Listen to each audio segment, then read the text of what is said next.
నమస్తే, welcome to prime time debate.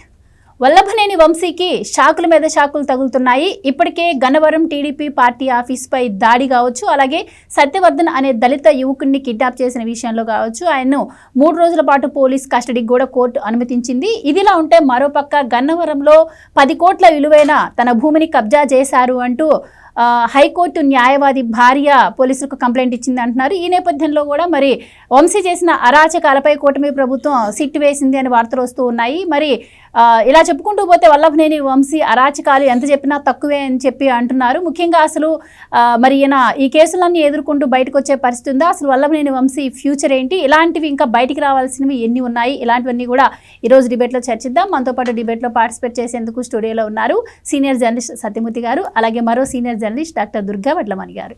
నమస్కారం sir. నమస్కారం అండి. నమస్కారం మేడం. సార్, వల్లభనేని వంశీకి అసలు చుక్కలు కనిపిస్తున్నట్టే చెప్పుకోవచ్చు. ఇప్పటికే ఆయన ఈ 15 రోజుల రిమాండ్లోనే నాకు ఈ సౌకర్యాలు కావాలి, అవి కావాలి అని చెప్పి డిమాండ్ చేస్తున్నటువంటి పరిస్థితి. వాళ్ళ వైఫ్ ఏమో అసలు మా హస్బెండ్కి ఏ పాపం తెలీదు అని చెప్పి మాట్లాడుతున్నారు.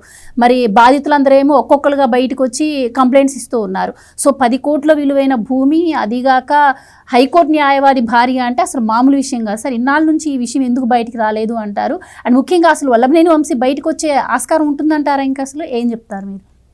అంటే వల్లభనేని వంశీ గురించి మాట్లాడుకోవాలంటే హైదరాబాదులో కొన్ని అపార్ట్మెంట్లు, ఆ అపార్ట్మెంట్లలో కొంతమందిని పెట్టుకోవడం, ఆ కొంతమంది ఆంధ్రాలో ఆస్తులు కొనటం, ఇట్లా రకరకాల కథలు ఉన్నాయి. ఈ కథల్లో వాస్తవం ఎంత అనేది తేల్చాల్సిన అవసరం ఉంది. ఎందుకంటే ఒక చిన్న ఉద్యోగి, ఏదో ఎయిర్ హోస్టెస్ ఏదో అటువంటిది ఫ్లైట్లు పని చేసుకునే ఒక అమ్మాయి కొన్ని వేల కోట్ల రూపాయలు పెట్టి కొన్ని ఆస్తులు కొనటం, కొన్ని భూములు కొనటం, ఇవన్నీ కూడా వల్లభనేని వంశీ ప్రమేయంతో జరిగినాయి అనేది ఇంకొక ప్రధాన ఆరోపణ. మీరు చెప్తున్న 10 కోట్ల ల్యాండ్ కాకుండా ఇటువంటివి చాలా ఉన్నాయి. మరి ఇవన్నీ ఎప్పటికోప్పటికీ బయటికి రావాలి. ఎట్లా రావాలి? ఎట్లా అంటే ఇప్పుడు వల్లభనేని వంశీ మీద యాక్షన్ తీసుకుంటే ఇటువంటి నేరాలన్నీ మొత్తం ప్రపంచవ్యాప్తంగా ఆగిపోతాయని మీరు అడగమాకండి. ఎక్కడొక్కడ మొదలు పెట్టాలి కదా, ఒక వ్యక్తి దగ్గర నుంచి మొదలు పెట్టాలి. ఇక్కడ వల్లభనేని వంశీ అనే వ్యక్తిని ఎట్లా చూడాలి అంటే మనం జగన్మోహన్ రెడ్డి ప్రతినిధిగా చూడాలి. అంటే జగన్మోహన్ రెడ్డి రాష్ట్ర స్థాయిలో ఎట్లా చేశాడో, ఎటువంటి అరాచకాలు అక్రమాలు చేశాడో, ఈ వల్లభనేని వంశీ అనే అతను గన్నవరాన్ని ఒక మోడల్గా తీసుకొని చేశాడు. గన్నవరంలో అంటే మామూలు క్రికెట్ గ్రౌండ్, జగన్మోహన్ రెడ్డిది క్రికెట్ గ్రౌండ్ అయితే వల్లభనేని వంశీది వాలీబాల్ గ్రౌండ్. నేరాలు మాత్రం సేమ్, గ్రౌండ్ ఒకటే మారింది అంతే. ఇక్కడ వల్లభనేని వంశీ మట్టి అమ్ముకున్నాడు, ఇసుక అమ్ముకున్నాడు, ల్యాండ్లు కబ్జా పెట్టాడు, అటెంప్ట్ మర్డర్లు చేశాడు, ఆడపిల్లలతోటి వాళ్ళకి సంబంధించిన వ్యవహారాలు కొన్ని ఉన్నాయి, బెదిరించాడు. ఒక్క నేరం అంటే భారత న్యాయ సంహితలో ఉన్న నేరాలన్నీ చేశాడు. ఇప్పుడు ఒక్కొక్కటి బయటకు వస్తున్నాయి, కంప్లైంట్లు ఇస్తున్నారు, కంప్లైంట్లు తీసుకుంటున్నారు. ఒక్క చోట ఆగట్లేదు ఈ కంప్లైంట్లు. అందుకనే రాష్ట్ర ప్రభుత్వం సిట్ ఏర్పాటు చేసింది. సిట్ ఏర్పాటు చేయటమే కాదు, ఇప్పుడు నేను ఇంకొక చిన్న డిమాండ్ కూడా ఏంటి అంటే, ఈ సిట్ ఏర్పాటు చేసి ఇప్పుడు దీని మీద ఒక ఇది వస్తుంది కదా, రిపోర్ట్ వస్తుంది, ఇంకా కేసులు ఫైల్ అవుతాయి. ఇప్పుడు ఆల్రెడీ దళిత యువకుడిని కిడ్నాప్ చేసిన కేసులో ఇప్పుడు జైల్లో ఉన్నాడు. ఇప్పుడు ఆ తెలుగుదేశం పార్టీ కార్యాలయం మీద దాడి కేసులో పీటీ వారెంట్ ఇచ్చారు. ఇంకొక మర్డర్ ప్రయత్నం ఉంది, హత్యాయత్నం, దానికి సంబంధించి కావాలి. ప్లస్ ఇంకొక 2-3 కేసులు, సీరియస్ కేసులు, మర్డర్ కేసులు కూడా ఉన్నట్టు చెప్తున్నారు. ఇవన్నీ ఎంతవరకు వాస్తవం కాదు అనేది తేలాల్సిన అవసరం అయితే ఉంది. అందుకని ఇప్పుడు సిట్ వేశారు. ఈ సిట్టుకు కూడా కాలపరిమితి విధించాలి. కాలపరిమితి విధించి తొందరగా, ఎందుకంటే ఇందులో పెద్ద వాళ్ళు దర్యాప్తు చేయాల్సిన అవసరం కూడా ఏమీ లేదు. ఎందుకంటే కంప్లైంట్ ఎవరైతే ఫిర్యాదుదారులు ఉన్నారో ఆ ఫిర్యాదుదారులు చాలా క్లియర్ కట్గా అన్ని విషయాలు ఆధారాలతో సహా ఇస్తున్నారు. పోలీసులు చేయాల్సిందల్లా ఏంటంటే ఈ ఆధారాలు కరెక్టా కాదా అని వెరిఫై చేసుకోవటమే. మొత్తం వీళ్ళేమి ఇన్వెస్టిగేట్ కూడా చేయక్కర్లేదు. ఇప్పుడు నేను చెప్పిన కేసు కూడా హైదరాబాదులో ఒక అమ్మాయి సడన్గా అకస్మాత్తుగా చిన్న ఉద్యోగం చేసే అమ్మాయి కోట్లాది రూపాయల ఆస్తులు కొనటం, పొలాలు కొనటం, ఇవన్నీ దీనికి సంబంధించిన ఆధారాలు కూడా ఉన్నాయి. ఆల్రెడీ కంప్లైంట్లు కూడా ఉన్నాయన్నమాట. అంటే ఇవన్నీ కూడా ఈ ఆధారాలు తీసుకొని పోలీసులు దాన్ని కన్ఫర్మ్ చేసుకొని ఇంకా ఎక్స్టెండ్ చేసుకుంటూ పోవటమే. వల్లభనేని వంశీ మీద ఈ నేరం ఒక్కొక్కటి వాటిని ఛార్జ్షీట్లో పెట్టుకుంటూ ఒక్కొక్క కేసుకు సంబంధించి ఒక్కొక్క ఛార్జ్షీట్ కూడా తొందరగా ఫైల్ చేసుకుంటూ వెళ్ళటం ఒక్కటే పోలీసుల దగ్గర ఆప్షన్ మిగిలింది. ఇప్పుడు ఇవన్నీ కూడా ఒక కేసు 2 కేసులు కాదు, నాకు తెలిసి దాదాపుగా ఒక 23-24 కేసులు ఉంటాయి వల్లభనేని వంశీ మీద, చాలా సీరియస్ కేసులు. అందుకని ఈ కేసులకి సంబంధించి రాష్ట్ర ప్రభుత్వం ఏం చేయాలి అంటే ఒక ప్రత్యేక కోర్టును కూడా పెట్టాల్సిన అవసరం ఉంది. ఒక స్పెషల్ కోర్టును కూడా పెట్టి చీఫ్ జస్టిస్ ఆఫ్ ఆంధ్రప్రదేశ్ని రిక్వెస్ట్ చేసి ఒక న్యాయమూర్తిని కూడా ఈ కేసుకి. మీరు అన్నారు కాబట్టి సరిపోయింది. మొన్న ఈ మధ్య కోర్టు కూడా వెల్లడించింది కదా, ప్రజాప్రతినిధుల కోసం త్వరితగతిన పూర్తయ్యేలా ఫాస్ట్ ట్రాక్ కోర్టు కూడా చేయాలి. ఎగ్జాక్ట్లీ. సో అందులో సుప్రీంకోర్టు ఇచ్చిన గైడ్ లైన్స్లో పార్ట్గా ఒక ప్రత్యేకమైన కోర్టుని, న్యాయస్థానాన్ని కూడా పెట్టి ఒక ప్రత్యేకమైన జడ్జిని పెట్టి వల్లభనేని వంశీకి సంబంధించిన కేసులన్నీ కూడా త్వరితగతిన విచారణకు వచ్చేలాగా పోలీసులేమో ఛార్జ్షీట్ తొందరగా ఫైల్ చేయటం, తర్వాత త్వరితగతిన విచారణకు రావడం, ఆ విచారణ కూడా జాప్యం లేకుండా పూర్తి చేసుకోవటం, ఇవన్నీ కూడా చాలా ఫాస్ట్గా వేగంగా జరగాల్సిన అవసరం ఉంది. కాబట్టి ఫాస్ట్ ట్రాక్ కోర్టును కూడా అరేంజ్ చేసి ఈ కేసులన్నీ దానికి ట్రాన్స్ఫర్ చేస్తే ఒక నేరస్తుడు, నేరం నిరూపణ కాలేదు అనుకోండి, వల్లభనేని వంశీ కడిగిన ముత్యంలాగా బయటికి రావచ్చు, మళ్ళీ రావచ్చు, గన్నవరంలో మళ్ళీ పోటీ చేయొచ్చు, ప్రజలు ఓట్లు వేస్తే గెలవచ్చు కూడా. లేదు వల్లభనేని వంశీ మీద, ఇప్పుడు వల్లభనేని, మీరు ఇంకొక చిన్న పాయింట్ కూడా మీకు చెప్తాను. వల్లభనేని వంశీ మళ్ళీ బయటికి వస్తాడు, లేదు మళ్ళీ ఎలక్షన్లో పోటీ చేస్తాడు అన్న నమ్మకం జగన్మోహన్ రెడ్డికే లేదు. జగన్మోహన్ రెడ్డికే ఆ నమ్మకం కలగట్ల. ఎందుకంటే ఇన్ని నేరాలు చేసిన వాడు ఏదో ఒక నేరంలో ఇరుక్కుంటాడు, 2 సంవత్సరాల కన్నా ఎక్కువ శిక్ష పడితే ఇతను వచ్చే ఎన్నికల్లో పోటీ చేయటానికి అనర్హుడవుతాడు అని జగన్మోహన్ రెడ్డికి కూడా ఈ నేర న్యాయశాస్త్రం అంతా కూడా తెలుసు. కాబట్టి జగన్మోహన్ రెడ్డికి కూడా అతనికి ఖచ్చితమైన నమ్మకం ఏంటంటే వల్లభనేని వంశీ నేరాల్లో ఇరుక్కున్నాడు. కాబట్టి ఇప్పుడు అందుకనే వల్లభనేని వంశీ భార్యను తీసుకొచ్చి తిప్పుతూ ఉన్నాడు. భార్యని విస్తృతంగా ప్రజల్లో తిప్పటానికి జగన్మోహన్ రెడ్డి స్ట్రాటజీ వెనక ఉన్న కారణం ఏంటంటే వల్లభనేని వంశీ ఇంకా బయటకు వచ్చే అవకాశం లేదు అని జగన్మోహన్ రెడ్డి అనుకుంటున్నాడు. ఇంకొకటి ఏంటి అంటే జగన్మోహన్ రెడ్డికి ఒక నమ్మకం, అతనికి అంటే నేరస్తుల మీద నమ్మకం. ఎప్పటికైనా వల్లభనేని వంశీకి శిక్ష పడటం ఖాయం కాబట్టి ఆల్టర్నేటివ్ క్యాండిడేట్గా వల్లభనేని వంశీ భార్యని రెడీ చేసుకుంటూ ఉన్నాడు, క్యాండిడేట్గా రెడీ చేసుకుంటూ ఉన్నాడు.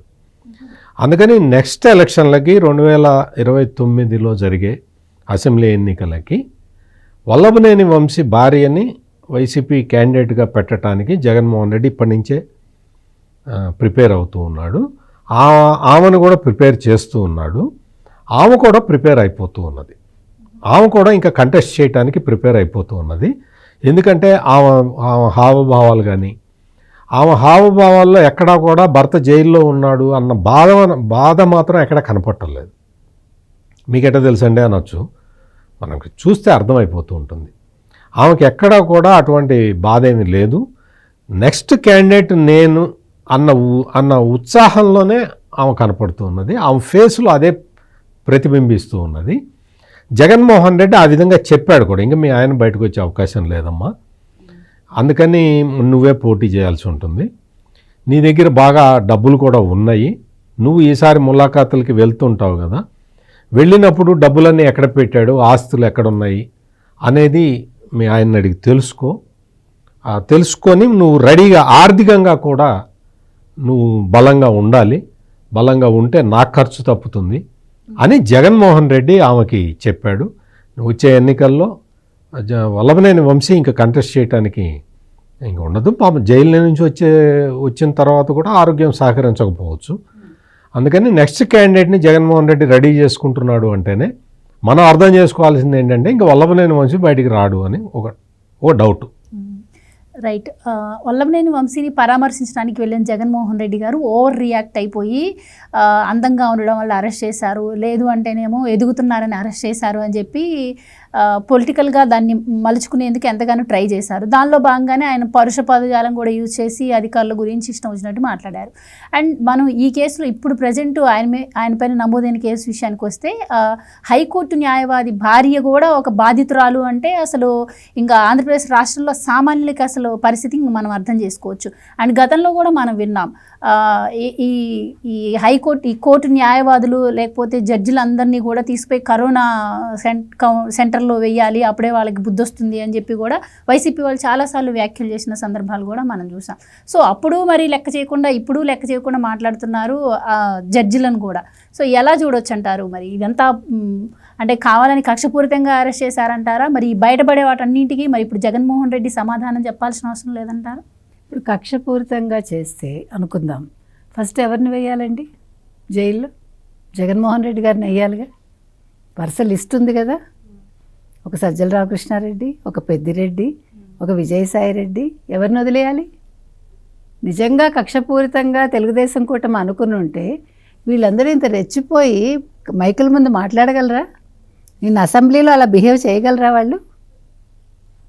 తెలుగుదేశం కూటమికి ఏంటి సంబంధం అండి? ఇది ఒక సత్యవర్ధన్ అనే ఒక దళిత యువకుడిని కిడ్నాప్ చేసిన కేసులో మీకు ఇవాళ ఫోన్లంతా కూడా స్విచ్ ఆఫ్ చేస్తుంటే ఇప్పుడు సిట్ వేశారు కదా, ఇప్పుడు మొత్తం అన్నీ బయటకు వస్తాయి. ఒక వ్యక్తి మీద సిట్ వేయగా మీరు విన్నారా? వంశీ విషయంలో జరిగింది ఇవాళ. సిట్టు మామూలుగా ఎప్పుడు జరుగుతుంది? చాలా పెద్ద పెద్ద విషయాల్లో మనకు తెలిసి రాజీవ్ గాంధీ హత్య కేసు. కానీ ఇవాళ ఒక వ్యక్తికి సంబంధించి అతను చేసిన నేరాల మీద సిట్టు వేశారంటే అంటే ఇది కక్షపూరితం అని అంటారా మీరు? సిట్టును కూడా కక్షపూరితం అని వైసీపీ వాళ్ళు అంటారా? ఎందుకంటున్నామంటే ఇవాళ మీరు అన్నట్టుగా 160 కోట్లు అక్కడ మైనింగ్ చేశాడు, మైనింగ్ దందా. ఎవరు? ఈ వల్లభనేని వంశీ. అంటే ఇందాక మీరు చెప్పిన వాటన్నింటికంటే కూడా ఇది చాలా ఎక్కువ. కాబట్టి ఇవాళ సిట్టు వేసింది ఊరికి ఆషామాషిగా వేయలేదు. అతను సత్యవర్ధన్ని కిడ్నాప్ చేసిన దగ్గర నుంచి జరిగిన మొత్తం ఎపిసోడే కాకుండా ఇతను ప్రత్యేకంగా జగన్మోహన్ రెడ్డిని ఎవరెవరిని కలిశాడో ఆ సందర్భంలో ఫోన్ స్విచ్ ఆఫ్ చేసి పెట్టుకున్నాడు కాబట్టి అప్పుడు మొత్తం దాని మీద కూపీ లాగటానికి కూడా ఇవాళ సిట్టు వేశారు. అంటే ఇప్పుడు జగన్మోహన్ రెడ్డి ఇన్వాల్వ్మెంట్ కూడా ఇందులో మీకు వస్తుంది. అంటే ఎవరు చెప్పి ఇతను మొత్తం స్కెచ్ వేశాడు, స్కెచ్ నడిపాడు అనేది బయటకు వస్తుంది. ముఖ్యంగా అతను ఒక దళిత యువకుడు కాబట్టి సత్యవర్ధన్ విషయంలో ఏం జరిగిందో ప్రజలందరూ చూశారు, కళ్ళకు కట్టినట్టు. అతను మెజిస్ట్రేట్ ముందు వాంగ్మూలం కూడా ఇచ్చాడు కదా. ఇప్పుడు ఇంటికి తీసుకెళ్ళాడు, మాట్లాడాడు, బెదిరించాడు, కోర్టుకు తీసుకొచ్చాడు, అతని స్టేట్మెంట్ వెనక్కి తీయించుకున్నాడు, మళ్ళీ వైజాగ్ తీసుకెళ్ళాడు. ఆ సత్యవర్ధన్ అదృష్టం ఏంటంటే ఒక కోడికత్తి సీన్ లాగా జైల్లో మగ్గలేదు. ఏదో మన గులకరాయి సతీష్ ఏదో అదృష్టం బాగుండి తప్పించుకున్నాడు, ఇతని ప్రాణాలతో బయటపడ్డాడు. నిజం చెప్పాలంటే ఎక్కడో అతనికి లక్ తన్నింది కాబట్టి కనీసం మనిషి దొరికాడు. ఏమో ఎవరికి తెలుసు, ఏమైనా చేయొచ్చు. ఇప్పుడు ఎదురు తిరిగాడు అనుకోండి, 10 లక్షలు ఇచ్చారని అంటున్నారు వాళ్ళు, నాకు 10 లక్షలు వద్దు, నేను వెళ్ళిపోతాను, నన్ను వదిలేయండి, నేను మీకు భయపడి నేను ఇట్లాగా వాంగ్మూలం వెనక్కి తీసుకున్నాను అని అన్నయ్య బెదిరించాడు అనుకోండి, ఏమో ఎవరికి తెలుసు ఏం జరిగి ఉండేది. అతని అదృష్టం కొద్దీ వాళ్ళ అమ్మా నాన్న ఏమైపోయాడు మా కొడుకని తమ్ముడి చేత కిరణ్ చేత కేసు వేయించబట్టి మొత్తం కేసు బయటకు వచ్చి ఏం జరిగిందో ఇవాళ బయటకు వచ్చింది కదా మొత్తం. అంటే ఇందులో మరి సిట్టు వేయకపోతే ఏం వేస్తారు? సిట్టు వేశారంటేనే ఈ కేసు ఎంత తీవ్రమైంది అనేది అర్థమవుతుంది. 1. 2 గ్లామర్గా ఉన్నాడు కాబట్టి కేసు పెట్టారంటే చాలామంది మీద కేసులు వచ్చి ఉండేవి. అంటే రఘురామకృష్ణరాజు గ్లామర్గా ఉన్నారని మీరు అరెస్ట్ చేశారా? గ్లామర్గా ఉన్నారని మీరు కాళ్ళ మీద కొట్టించారా? అంతే కదా. నిజంగానే అసలు రఘురామకృష్ణరాజు అనే వ్యక్తి అంత స్ట్రాంగ్గా ఉన్నాడు కాబట్టి తట్టుకున్నాడు. అదే జగన్మోహన్ రెడ్డి లాంటి వాళ్ళని అలా చేశారనుకోండి, లేదు ఇప్పుడు వల్లభనేని వంశీని అలా చేసి ఆ ప్రభావతి అన్న డాక్టర్ని మళ్ళీ ఒక రీఅపాయింట్మెంట్ ఒక నెలకి చేసి ఒక సర్టిఫికేట్ ఇచ్చారనుకోండి, వీళ్ళందరూ తట్టుకుంటారా? ఈ గ్లామర్ ఉంది కదా వీళ్ళందరికీ, ఈ గ్లామర్ ఉన్న వాళ్ళందరూ తట్టుకుంటారా? అంటే జగన్మోహన్ రెడ్డికి గ్లామర్ ఉందో లేదో మనకు తెలియదు, కానీ జగన్మోహన్ రెడ్డి తట్టుకోగలదా? కాబట్టి ఈ కేసు విషయంలో మాత్రం ఎక్కడా అసలు తప్పిదం అనేది జరగలేదండి. అసలు తెలుగుదేశం కూటమికి సంబంధం లేదు. వాళ్ళ అమ్మా నాన్నగారు తరఫున వాళ్ళ చిన్న కొడుకు కేసు వెయ్యబట్టి ఈరోజు ఈ కేసు ఇంత దూరం వచ్చింది. ఈ కేసులో మీరు చెప్పినట్టుగా ఒక జడ్జి భార్య లేకపోతే ఒక లాయర్ భార్య లేకపోతే ఇంకొకళ్ళు ఇలా బయటకు వస్తున్నారంటే వైసీపీ హయాంలో 2019 నుంచి 24 వరకు ఎంతమంది భూములు కబ్జా అయ్యాయి? ఇందాక సత్యమూర్తి గారు చెప్పినట్టుగా అక్కడ ఒక పెద్ద మైదానం అయితే ఇవి చిన్న మైదానంగా తీసుకుంటే మీరు అంటే ఎక్కడికక్కడ ఎవరికి వాళ్ళు ఒక జగన్మోహన్ రెడ్డిని ఫాలో అయిపోయి వాళ్ళ నియోజకవర్గాల్లో వాళ్ళు ఎంత దోచుకున్నారో మన కళ్ళకి కనిపిస్తుంది. దోచుకోవడంతో ఆగిపోయారా? బెదిరింపులు. మరి ఇవాళ ఒక జడ్జి భార్య ఇవాళ బయటకు వచ్చారంటే ఆవిడ ఊపిరి పీల్చుకున్నట్టేగా ఈ ప్రభుత్వంలో. అంటే 5 ఏళ్ళు ఆవిడ మాట్లాడలేకపోయింది. ఇవాళ వల్లభనేని వంశీ అరెస్ట్ అయ్యాక ఆవిడ బయటకు వచ్చి ఆవిడ కేసు వేయగలిగారంటే అంటే ఈ 6 నెలల్లో కూడా వల్లభనేని వంశీ బెదిరించి ఉండొచ్చు కదా. ఈ ప్రభుత్వం వచ్చింది కానీ నువ్వు లోకల్గా ఉన్నావు, నీ సంగతి తేలుస్తానని ఉండొచ్చు కదా. ఎవరికి తెలుసు? ఇవాళ వల్లభనేని వంశీ అరెస్ట్ అనేది ఎంతోమందికి ఊపిరి పోసిందండి. వాళ్ళు ధైర్యంగా బయటకు వచ్చి వాళ్ళ కేసులు వాళ్ళు చెప్తున్నారు. మా ఆస్తులు తీసేసుకున్నాడు, లేకపోతే మా భూములు లాక్కున్నాడు, లేకపోతే మా పిల్లని ఏదో చేశాడు, ఇంకా బయటకు వస్తాయి అవన్నీ కూడా. కాబట్టి ఇవాళ వల్లభనేని వంశీ అరెస్ట్ అవ్వటం అనేది ఇవాళ గన్నవరం నియోజకవర్గ ప్రజలకు నిజంగా ఒక మంచి జరిగినట్టే. ఆ మంచి వల్ల ఇంకా ఎన్ని కేసులు బయటకు వస్తాయో. ఇప్పుడు సిట్ ఎంటర్ అయింది కాబట్టి వాళ్ళు విదిన్ నో టైం ఈ కేసులన్నీ వాళ్ళు తొందరగా పరిష్కరించి వల్లభనేని వంశీకి సరైన శిక్ష పడాలి. తొందరగా ఇదంతా కూడా జరిగిందనుకోండి, నెక్స్ట్ ఇంకెవరెవరు ఉన్నారో కలుగులోంచి ఎలకలన్నీ బయటకు వస్తాయి. నెక్స్ట్ ఎవరి వంతు అనే తర్వాత విషయం. వాడు చేసిన తప్పిదాలను బట్టి ఇప్పుడు ఇక్కడేం కక్షపూరితం అనుకుంటే కక్షపూరితం జూన్ 13వ తారీఖు మొదలై ఉండాలి. కక్షపూరితం కాదు కాబట్టి 8 నెలలు మీరు ఊపిరి పీల్చుకున్నారు, ఇంకా ఊపిరి పీల్చుకుంటున్నారు, ఇంకా మాట్లాడగలుగుతున్నారు మైకుల ముందు. లేకపోతే ఈ పాటికి నిద్రపోయి ఉండాలి కదా, ఒక్కొక్కడు భయపడి ఇళ్లలో దాంకొని ఉండాలి. అంటే తెలుగుదేశం కూటమి ఏమీ చేయలేదని మీకు క్లియర్ కట్గా కనిపిస్తుంది కదా. కాబట్టి కక్షపూరితం అనే పదం వాడకండి, వినటానికి కూడా అసహ్యంగా ఉంది. తెలుగుదేశం కూటమికి ఈ కేసులతో సంబంధం లేదు. మీరు తప్పు చేశారు, మీరు శిక్షలు అనుభవిస్తారు అంతే. Right sir. వల్లభనేని వంశీ ఇప్పుడు వరుస కేసులు ఎదుర్కొంటున్న పరిస్థితి చూస్తుంటే ఇది ఖచ్చితంగా కర్మ బౌన్స్ బ్యాక్ అవ్వడమే అంటున్నారు. అండ్ ఇప్పుడు సిట్ చూసాం మనం, అలాగే సత్యవర్ధన్ కిడ్నాప్ చూసాము, అలాగే మట్టి తవ్వకాల్లో కూడా ఆయనపై విజిలెన్స్ ఎంక్వైరీ కూడా ఒక పక్క నుంచి జరుగుతోంది. సో ఈ 3 కేసులని ఎలా చూడొచ్చు అంటే ఒకదాని తర్వాత ఒకటి కస్టడీలోకి తీసుకునే అవకాశం ఉంటుందా కోర్టు ఆర్డర్లను బట్టి? అంటే ఈ శిక్షల ఖరారు అయితే 3 విషయాల్లో కలిపి ఒకేసారి శిక్ష పడవచ్చు అంటారా, లేదు అంటే విడివిడిగా పడే అవకాశం ఉంటుందంటారా? అండ్ ఆయనకి బెయిల్ దొరికే ఛాన్సెస్ ఏమైనా ఉంటాయంటారా ఈ కేసులో? ఇక్కడ అంటే మనకి వల్లభనేని వంశీ మోడస్ ఆపరండి అంటారు. అంటే నేరాలు ఎట్లా చేశాడు అనే దాని మీద చూస్తే మామూలుగా ఏ ఎమ్మెల్యే అయినా లేకపోతే ఒక నాయకుడు అయినా కానీ ఒక 5గురో 6గురో అతనికి రైట్ హ్యాండ్, లెఫ్ట్ హ్యాండ్, లేకపోతే సెంటర్ హ్యాండ్, ఏ హ్యాండ్ ఒక 5గురో 6గురో ఉంటారు. కానీ వల్లభనేని వంశీ దగ్గర ఇటువంటి గ్యాంగ్ ఆఫ్ క్రిమినల్స్ దాదాపుగా 60 మంది ఉన్నారు. అంటే 60 మంది రైట్ హ్యాండ్లు ఉన్నారు. వల్లభనేని వంశీ దగ్గర రైట్ హ్యాండ్, ఈయన వల్లభనేని వంశీ రైట్ హ్యాండ్ అనదగిన వ్యక్తులు 60 మంది దాకా ఉన్నారు. అంటే ఈ 60 మందిని అతను over a period of time తయారు చేసుకొని వాళ్ళందరినీ ఒక క్రిమినల్ గ్యాంగ్ని మెయింటైన్ చేస్తూ ఉన్నాడు. అంటే బాంబేలో ఏదో మనం ఒక మహేష్ బాబు సినిమా ఉంటుంది కదా, ఆ సినిమా తరహాలో ఒక గ్యాంగ్ని తయారు చేసుకొని 60 మందితోటి అతను ఇప్పుడు వల్లభనేని వంశీ నేరాలు చేశాడు అనుకుంటున్నాం మనం. వల్లభనేని వంశీ 60 మందితోటి నేరాలు చేయించాడు. అంటే నేర సామ్రాజ్యాన్ని విస్తృతం చేసుకున్నాడు. ఆ నేర సామ్రాజ్యంలో 60 మంది కీలకమైన భాగస్వాములు ఉన్నారు. అందుకనే వల్లభనేని వంశీ ఏ నేరం తీసినా కానీ ఈ 60 మందిలోనే ఉంటారు జనం అందరూ కూడా. ఒక ఉదాహరణకి ఒక స్థలం కబ్జా పెట్టాలి, ఈ 60 మందిలో ఒకటికి డ్యూటీ వేస్తాడు. అరే నువ్వు వెళ్ళి కబ్జా పెట్టిరాపో అని, వాడు వెళ్ళి కబ్జా పెడతాడు. ఇప్పుడు ఎవరినో ఒక పిల్లగాడిని కిడ్నాప్ చేయాలి, ఒక 5గురికి డ్యూటీ వేస్తే ఆ 5గురు వెళ్ళి అతన్ని కిడ్నాప్ చేసి తీసుకొస్తారు. ఇట్లా మనం ఆ నేరం ఈ నేరం ఇప్పుడు మట్టి అమ్ముకోవాలి, ఒక 5గురిని డ్యూటీ వేస్తాడు, వాళ్ళందరూ గ్రావెల్ అమ్మకం వాటికి. అది ఈ కథలు, ఇటువంటి కథలు ఉంటాయి. ఇటువంటి 60 మందితోటి ఒక గ్యాంగ్ను మెయింటైన్ చేసిన గ్యాంగ్స్టర్ లాగా ప్రవర్తించాడు. ఇది ప్రధానంగా ఈ రోజున గన్నవరంలో ప్రతి వార్డులో ప్రతి గ్రామంలో జరుగుతున్న చర్చ ఇది. మొత్తం వల్లభనేని వంశీ అంటే అందరూ భయపడి చచ్చిపోవడానికి కారణం కూడా ఈ 60 మంది గ్యాంగ్స్టర్స్ అన్నమాట.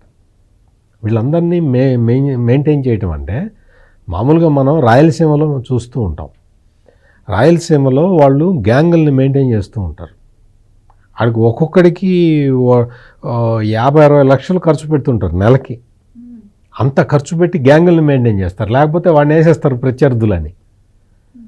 అట్లా అంటే రాయలసీమ కల్చర్ని మరి జగన్మోహన్ రెడ్డి చెప్పాడు, లేకపోతే వల్లభనేని వంశీ రాయలసీమలో కర్నూలు కడప వాళ్ళని చూసి నేర్చుకున్నాడో మనకు తెలియదు, కానీ ఒక 60 మంది గ్యాంగ్స్టర్లను మెయింటైన్ చేస్తూ ఉన్నాడు. ఈ మెయింటైన్ చేసి వీళ్ళందరినీ మేపాలి అంటే ఆ స్థాయిలో ఇన్కమ్ కావాలి కదా, అందుకని నేరాలు చేయడం మొదలుపెట్టాడు. అందుకనే ఈ రోజున రాష్ట్ర ప్రభుత్వం దీని మీద సిట్టు వేసింది. రాష్ట్ర ప్రభుత్వం సిట్టు వేయటాన్ని అందరూ కూడా వెల్కమ్ చేస్తూ ఉన్నారు. మరీ ముఖ్యంగా గన్నవరం ప్రజలందరూ కూడా వాళ్ళు ఇప్పుడు చాలా సంతోషంగా ఉన్నారు, చాలా హ్యాపీగా ఉన్నారు. ఎందుకంటే ఏదో ఒక పోలీసు అధికారి విచారణ చేస్తున్నాడు అంటే అతనికి ఏదైనా జరగచ్చు. ఎందుకంటే ఇక్కడ మొత్తం ఒక గ్యాంగ్ ఉంది కాబట్టి, ఇది ఒక మనిషి చేసిన నేరం కాదు కాబట్టి. ఇప్పుడు ఏంటంటే సిట్ ఉంది కాబట్టి, ఒక సిట్ అంటే అందులో చాలామంది అధికారులు ఉంటారు, దర్యాప్తు బృందం ఉంటుంది, చాలా కథాకమామిషి ఉంటుంది, వాళ్ళకి స్పెషల్ ప్రివిలేజెస్ ఉంటాయి. కాబట్టి ఇప్పుడు ఆ సిట్ మొత్తం కూడా ఈ నేరాలన్నింటినీ కూడా ఒక కొలిక్కి తీసుకొస్తుంది అనేది మనం ఖచ్చితంగా భావించవచ్చు. ఇంకా మీరు వల్లభనేని వంశీకి బెయిల్ వస్తుందా రాదా అంటే అది మనం ఇప్పుడే మాట్లాడకూడదు, మనం ఇప్పుడే చెప్పకూడదు. ఎందుకు అంటే అది కేసు, దాన్ని బట్టి దాని తీవ్రతని బట్టి జడ్జి తీసుకునే నిర్ణయం, న్యాయమూర్తి తీసుకునే నిర్ణయాన్ని మనం ప్రశ్నించకూడదు. ఆయన ఏమి చేయబోతున్నారనేది మనం చెప్పకూడదు. ఇప్పుడు జగన్మోహన్ రెడ్డి మనుషులు, లేకపోతే అతను ఎవరినో మొన్న అరెస్ట్ చేశారు, అవుతూ శ్రీధర్ రెడ్డి అనో ఎవరినో, ఆ జడ్జీలని మీరు ఇందాక అన్నారు కదా కరోనా ఎక్కిచ్చి సంపాలి వీళ్ళందరినీ అని, అటువంటి కామెంట్లు పెట్టిన వ్యక్తుల్లో అతను కూడా ఉన్నాడుట. సో ఆ కేసులో అతను కూడా ఉన్నట్ట. అతను ఏదో మొన్న అరెస్ట్ చేశారు, సేమ్ వైసీపీ బ్యాచ్ అది కూడా. అంటే మనం అట్లా అంటే అంత తీవ్రవాదుల్లాగా మనం జడ్జీల మీద, జడ్జీలు ఇచ్చే జడ్జిమెంట్ మీద, లేకపోతే జడ్జీలు తీసుకునే నిర్ణయం మీద మనం కామెంట్ చేయకూడదు. మనం న్యాయ వ్యవస్థకి గౌరవం ఇవ్వాల్సిన ఒక బాధ్యత గల పౌరులం కాబట్టి వంశీకి బెయిల్ వస్తుందా రాదా అనేది అది మనకు సంబంధం లేదు. ఒక కేసు, ఇప్పుడు దళితుడి కిడ్నాప్ కేసు ఉన్నది, ఈ కేసు అయిపోగానే దాడి కేసు వచ్చింది. అట్లా ఇప్పుడు మీరు చెప్పిన జడ్జి భార్య కేసు వచ్చిందనుకోండి, అట్లా మళ్ళీ అందులో పీటీ వారెంట్ ఫైల్ చేస్తారు. పీటీ వారెంట్ ఫైల్ చేసిన తర్వాత ఇంకా కేసు ఉంది, ఇంకో గ్రావెల్ కేసు ఉంది, లేకపోతే ఇంకా భూ కబ్జా కేసు ఉంది, ఒక ఆయన సాంబశివరావు అనే ఆయన మీద అటెంప్ట్ మర్డరు అదొకటి ఉన్నది. ఇటువంటి రకరకాల కేసులు అన్నమాట. ఈ కేసులకి వాళ్ళు పోలీసులకు కూడా దర్యాప్తు చేయడానికి ఫాస్ట్గా దర్యాప్తు చేయాలి అంటే వల్లభనేని వంశీ సహకరించాలి కాబట్టి అందుకని ఈ సిట్ వేశారు. ఆ సిట్ కూడా ఈ కేసులన్నింటినీ ఒకదాని తర్వాత ఒకటి తీసుకొని పీటీ వారెంట్లు వేసి అతన్ని అతన్ని సహకారం కూడా తీసుకొని వల్లభనేని వంశీ కూడా సహకరించాలి. కోర్టు కూడా మొదటి నుంచి చెప్తున్నది అదే, దర్యాప్తుకు సహకరించండి అని చెప్తూ ఉన్నది. అందుకని న్యాయ వ్యవస్థ మీద మనం నమ్మకం ఉంచాలి. అతను ఎప్పటికీ బయటికి వస్తాడు, ఎప్పటికి బెయిల్ వస్తుంది అనేది అది మరి మామూలుగా అయితే చెప్పడం కష్టం. వల్లభనేని వంశీ జాతకాన్ని వాళ్ళ ఆవిడ ఎవరికన్నా మంచి సిద్ధాంతి దగ్గర తీసుకెళ్ళి తెలుసుకొని చెప్పించుకోవాలి. రైట్. ఈ వైసీపీ వాళ్ళ మీద వచ్చే ఆరోపణలు చాలా తీవ్రంగా ఉన్నా కూడా సరైన శిక్షలు పడట్లేదు, బెయిల్ రూపంలో తప్పించుకు తిరుగుతున్నారు అని చెప్పి ప్రజల్లో ఒక అసహనం అయితే ఉండింది. ఇప్పుడు చూస్తున్నట్టయితే ఇది సరిపోదు అన్నట్టు వైసీపీ వాళ్ళు ఒక్కొక్కరుగా బయటకు వచ్చి అరెస్ట్ చేసుకుంటారా చేసుకోండి అని చెప్పి ఇష్టం వచ్చినట్టు మాట్లాడుతున్నారు. అండ్ వల్లభనేని వంశీని అరెస్ట్ చేశారా, ఏమైనా చనిపోయారా అని చెప్పి ఎలా చూడొచ్చు అంటారు? అంటే తప్పు చేసి కూడా ఇలా బెదిరింపు వ్యాఖ్యలకు రివర్స్లో పాల్పడ్డాన్ని. అంటే కనకదుర్గ గారు సమాధానం చెప్పబోయే ముందర నేను అనేది ఏంటంటే, ఇప్పుడు ఇంకా గవర్నమెంట్ వచ్చి 8 నెలలు అయింది, ఇప్పుడిప్పుడే కేసులు బుక్ చేస్తూ ఉన్నారు. ఇవన్నీ ఛార్జ్షీట్లు పెట్టి ట్రయల్కి వచ్చి వాళ్ళకి శిక్ష పట్టడం అనేది ఇంకా చాలా టైం పడుతుంది. అందుకని ఇప్పుడే అంటే శిక్ష పట్టలేదు అని ఎవరైనా అంటే కూడా అది కరెక్ట్ కాదు.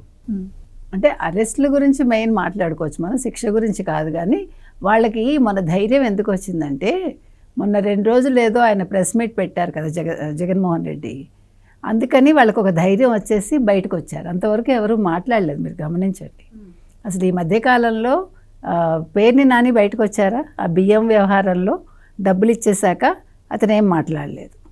అంబటి రాంబాబు అప్పుడప్పుడు వస్తారు, పెద్ద ఇదివరకు అంత సీరియస్నెస్ లేదు ఆయనలో. అంటే అతను కూడా ఓన్ ఛానల్, యూట్యూబ్ ఛానల్ ఉంది, ఆ యూట్యూబ్ ఛానల్ వ్యూస్ కోసం మాట్లాడతాడు తప్ప అతనేమి జగన్మోహన్ రెడ్డి మీద కమిట్మెంట్ తోటి ఏం మాట్లాడతారు.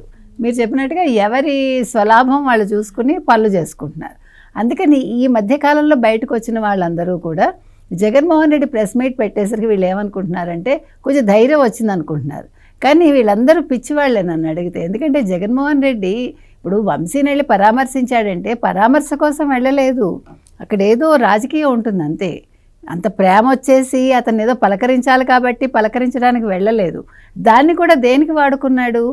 తననే అంటే సీఎం అని అర్పించుకోవటానికి, జై జగన్ అని అర్పించుకోవటానికి, నాకు ఇంత బలగా ఉంది, ఇంకా నా చుట్టూ ఇంతమంది కార్యకర్తలు ఉన్నారని ఆ పేటీఎం టీంని చూపించుకోవడానికి బయటకు వచ్చాడు ఒకటి.